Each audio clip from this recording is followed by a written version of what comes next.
Hello, my name is William, and in this video I will be reading from the Dungeons & Dragons sourcebook, Basic Rules. Chapter 2, Races.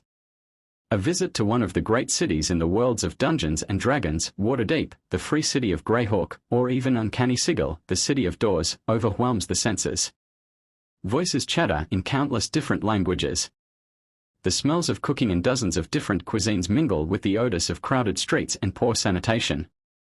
Buildings in myriad architectural styles display the diverse origins of their inhabitants. And the people themselves, people of varying size, shape, and color, dressed in a dazzling spectrum of styles and hues, represent many different races, from diminutive halflings and stout dwarfs to majestically beautiful elves, mingling among a variety of human ethnicities. Scattered among the members of these more common races are the true exotics, a hulking dragonborn here, pushing his way through the crowd, and a sly tiefling there, lurking in the shadows with mischief in her eyes. A group of gnomes laughs as one of them activates a clever wooden toy that moves of its own accord. Half-elves and half-orcs live and work alongside humans without fully belonging to the races of either of their parents. And there, well out of the sunlight, is a lone drow, a fugitive from the subterranean expanse of the Underdark, trying to make his way in a world that fears his kind. The player's handbook has more information about these unusual races. Choosing a race. Humans are the most common people in the worlds of D&D, but they live and work alongside dwarfs, elves, halflings, and countless other fantastic species. Your character belongs to one of these peoples. Not every intelligent race of the multiverse is appropriate for a player-controlled adventurer. Dwarfs, elves, halflings, and humans are the most common races to produce the sort of adventurers who make up typical parties. Other races and sub-races are less common as adventurers. Your choice of race affects many different aspects of your character. It establishes fundamental qualities that exist throughout your character's adventuring career. When making this decision, keep in mind the kind of character you want to play. For example, a halfling could be a good choice for a sneaky rogue, a dwarf makes a tough warrior, and an elf can be a master of arcane magic. Your character race not only affects your ability scores and traits but also provides the cues for building your character's story. Each race's description in this chapter includes information to help you roleplay a character of that race, including personality, physical appearance, features of society, and racial alignment tendencies. These details are suggestions to help you think about your character. Adventurers can deviate widely from the norm for their race. It's worthwhile to consider why your character is different, as a helpful way to think about your character's background and personality.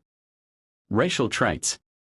The description of each race includes racial traits that are common to members of that race.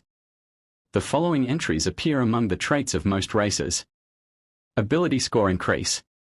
Every race increases one or more of a character's ability scores. Age. The age entry notes the age when a member of the race is considered an adult, as well as the race's expected lifespan. This information can help you decide how old your character is at the start of the game. You can choose any age for your character, which could provide an explanation for some of your ability scores. For example, if you play a young or very old character, your age could explain a particularly low strength or constitution score, while advanced age could account for a high intelligence or wisdom. Alignment.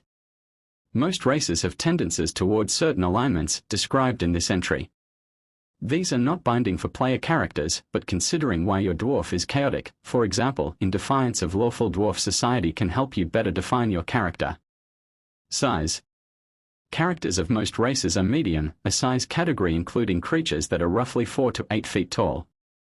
Members of a few races are small, between 2 and 4 feet tall, which means that certain rules of the game affect them differently. The most important of these rules is that small characters have trouble wielding heavy weapons, as explained in Chapter 5. Speed. Your speed determines how far you can move when traveling, Chapter 8, and fighting, Chapter 9. Languages. By virtue of your race, your character can speak, read, and write certain languages. Chapter 4 lists the most common languages of the D&D multiverse. Sub-races. Some races have sub-races. Members of a sub-race have the traits of the parent race in addition to the traits specified for their sub-race. Relationships among sub-races vary significantly from race to race and world to world. In the Dragonlance campaign setting, for example, mountain dwarfs and hill dwarfs live together as different clans of the same people, but in the Forgotten Realms, they live far apart in separate kingdoms and call themselves shield dwarfs and gold dwarfs, respectively.